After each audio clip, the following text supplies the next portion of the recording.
The air inside the car felt suffocating, thick with the overpowering scent of jasmine, the same perfume Mia wore when we first met. That familiar sweetness, once intoxicating, now made it hard to breathe. My fingers tightened around the steering wheel, knuckles white, as she snapped, "Don't be weird, Jake. I can wear what I want. I'm not your property." Her voice cut through the hum of the engine, sharp and defensive, like a blade slicing through calm water. She sat beside me, arms folded, her short black dress riding higher up her thigh. A silent act of rebellion against my simple request that she dress modestly for dinner with my parents. I didn't reply. My jaw locked, and the road ahead blurred under the strain of thoughts crashing in my mind. Was I being controlling, or was she deliberately pushing me away? The question gnawed at me, quiet but relentless, as we sped toward my childhood home, a place that once felt safe but tonight felt like foreign ground. The house came into view, its white siding glowing under the porch light like a lighthouse in fog, steady, familiar, and unreachable. Inside, warmth radiated from the dining room, heavy with the smell of roasted chicken and rosemary. My parents greeted us with polite smiles, though I could see the tension flicker behind their eyes as Mia's heels clicked across the hardwood floor. Her dress hugged her figure like it was made for defiance. My mother's gaze caught it, her lips tightening before she masked it with a smile. Dad cleared his throat, offering Mia a glass of wine, but the conversation faltered before it ever began. Mia laughed too loudly at one of Dad's jokes, a laugh that didn't sound real, and her hand brushed my arm in a way that felt staged, not affectionate. I tried to focus on the clink of silverware, the scrape of plates, but my stomach twisted. Something was off. I could see it in her darting eyes, in how she kept fiddling with the silver locket around her neck, a piece of jewelry I'd never seen before. As dinner dragged on, her phone buzzed over and over on the table, each vibration setting my nerves on edge.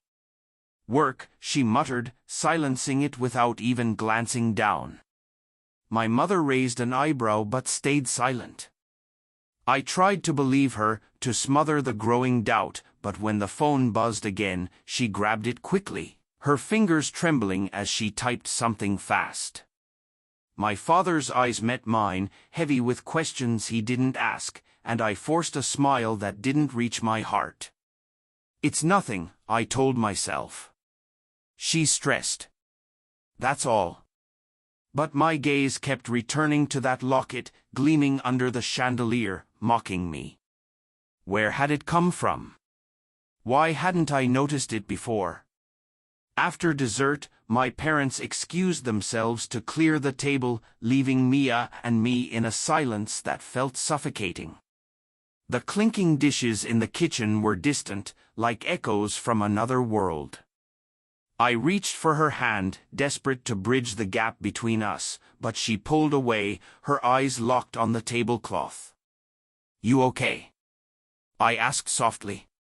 She nodded, lips pressed tight, still toying with that locket. "Mia," I tried again, my voice low. "What's going on?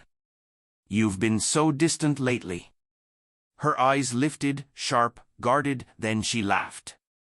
But the sound was brittle, empty. "You're paranoid, Jake. It's just dinner. Relax." Her tone was dismissive, but something beneath it trembled. A flimsy cover for whatever secret she was hiding. Later, when she stepped outside to take a call, my parents pulled me aside into the living room. The air smelled faintly of old books and lavender candles, but there was no comfort in it now. Their faces were grim, like they were about to say something that would shatter me. My father's hand landed on my shoulder, steadying me as my mother leaned in, her voice soft but cutting through the quiet. "Jake," she began. "We saw Mia last week. At the cafe on Elm Street, with someone else." The world tilted. My lungs forgot how to work. What? The word came out cracked. They were close, my dad said, meeting my eyes. Too close. The room spun. I could barely breathe. Mia, my Mia? My thoughts screamed. Every late night, every missed call, every hollow smile, it all came crashing together like a puzzle I never wanted to solve. I stumbled out of the house, the night air hitting my face like cold water. Mia stood by the car, phone pressed to her ear, her tone urgent. "I'll call you later," she whispered harshly before hanging up. Her eyes widened when she saw me, guilt flashing for just a second before her practiced smile returned. "Everything okay?" she asked, voice falsely bright. I wanted to confront her right there, but my parents' words echoed in my head. I needed proof. Something undeniable. The drive home was a blur of streetlights and silence. Mia stared out the window, clutching that locket like a lifeline. My thoughts spiraled, the calls, the excuses, the sudden privacy around her phone. When we got home, she disappeared into the bathroom, claiming a headache. I sat on the couch, staring at her purse. My heart pounded. My hands trembled as I reached for it, guilt and suspicion fighting inside me. Inside a side pocket, folded small, was a note. The paper was soft, creased, read too many times. My heart slammed against my ribs as I unfolded it. "Meet me at the usual spot. Miss you. See." The words burned into my mind. See? Who was C? My thoughts conjured an image of a faceless man, someone who had taken what I thought was mine. My throat tightened. My hands shook. When Mia came out, her face pale, I held the note up. Her eyes widened, then narrowed. For a moment, I saw everything she tried to hide: guilt, fear, defiance. "Jake, it's not what you think," she started, her voice trembling. "Then what is it?" I demanded, my voice shaking. "Who's C? Why are you hiding this?" She opened her mouth, closed it again, tears filling her eyes. The silence was deafening, a confession without words. Finally, she whispered, "I didn't mean for this to happen. It was a mistake. I swear I love you." But her words felt hollow, too late to matter. I thought of the locket, the phone calls, the warning from my parents. Love, the word itself now tasted like ashes. I stood, walked to the window, staring out at the city lights blurring through my tears. "Get out," I said quietly. She sobbed, pleading, but I couldn't even look at her.